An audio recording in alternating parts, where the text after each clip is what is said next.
Hey everybody, welcome to Seriously Fast Media. I'm Tom Ludermoser, and today I want to talk about a fantastic last two races at Homestead and Las Vegas. That Las Vegas race was killer. I mean, that was arguably, that and the Homestead race were arguably the two best mile-and-a-half races we've seen in a very long time. That 550 package is it's stellar. The racing has been stellar. I mean, we had three wide racing for the lead for several laps in a row, not just right immediately off the launch, but those restarts lasted, and it was great.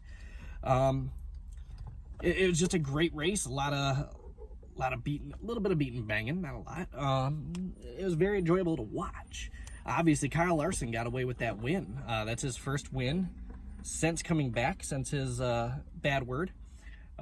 That's his first win with Hendrick, and he is now the quickest winner with Hendrick ever.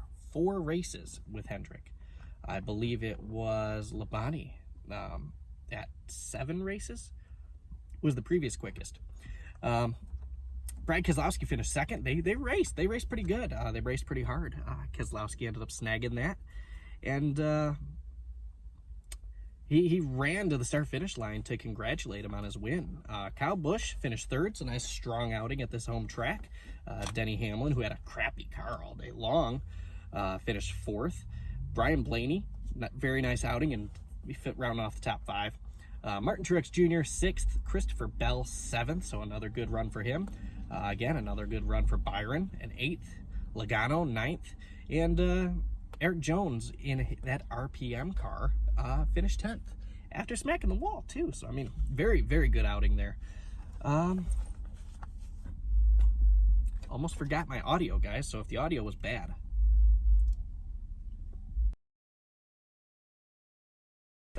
I'll get you a little better audio here. Not even thinking about it.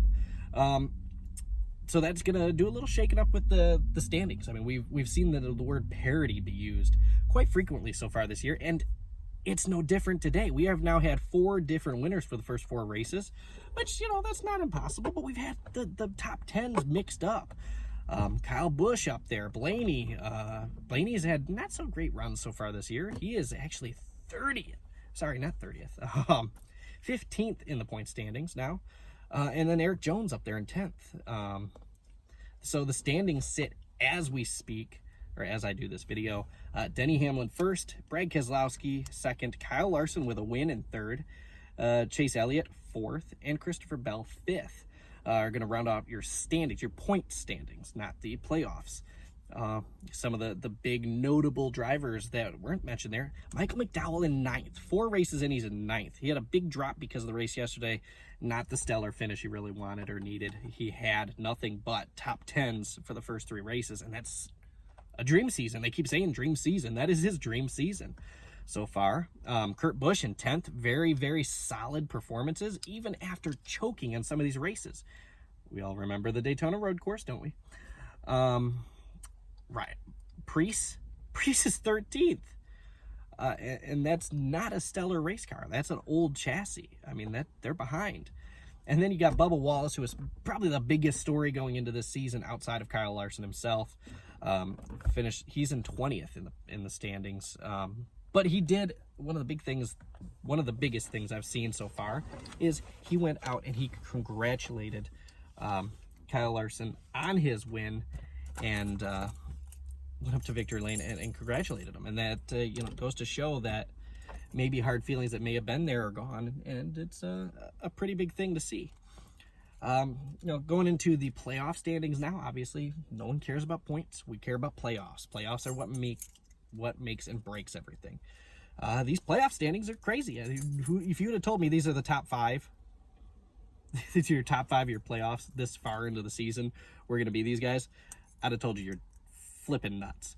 So Kyle Larson first with a win and the highest points. He is 3rd in points. Christopher Bell is 5th in points. He is 2nd with a win. Michael McDowell is 3rd in terms of the playoffs at 9th in points. So stellar for him. He's locked in. That's a surefire bubble popper for somebody. I guarantee you that. William Byron 4th with a win. And then you've got Denny Hamlin rounding off the top 5. Not surprising there.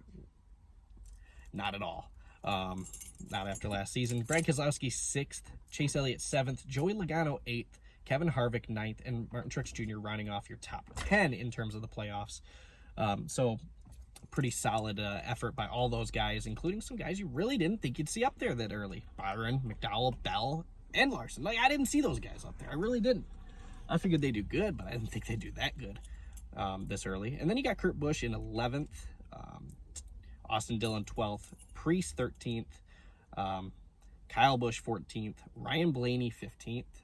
So he had a pretty good outing there and finishing 5th, and that definitely helped that point situation.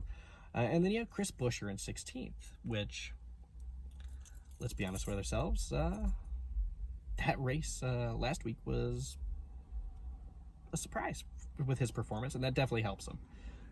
Just that playoff point and the stage win alone netted him above that cut line. Ricky Stenhouse Jr. is 2 points below in 17th, and Alex Bowman 4 points below in 18th. And another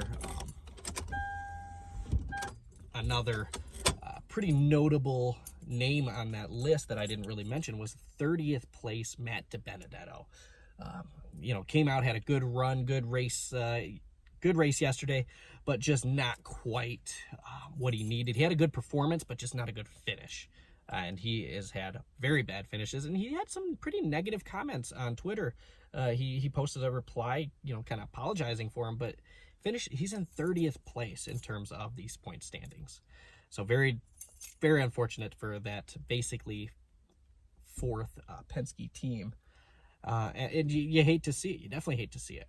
But going into these playoffs, you've got names that are pretty big names. Matt DiBenedetto, who is a playoff bubble driver, he's in 30th. It's early in the season, but that's just a big, big gap to try and overcome. Wallace 20th. These guys can very easily get in to the playoffs later in the season, but as it sits now, it's not looking stellar for these guys. So let me know what you guys think of the playoffs. Who do you think is going to be in? Who do you think is going to be out later this season? Let me know in the comment section below. Make sure you go check out the website. Make sure you check out the Teespring, the Patreon. Support all the stuff, all the social media. We're growing. We're going to keep having fun. And of course, definitely don't miss out on the new Bad Fast podcast. Thanks, guys.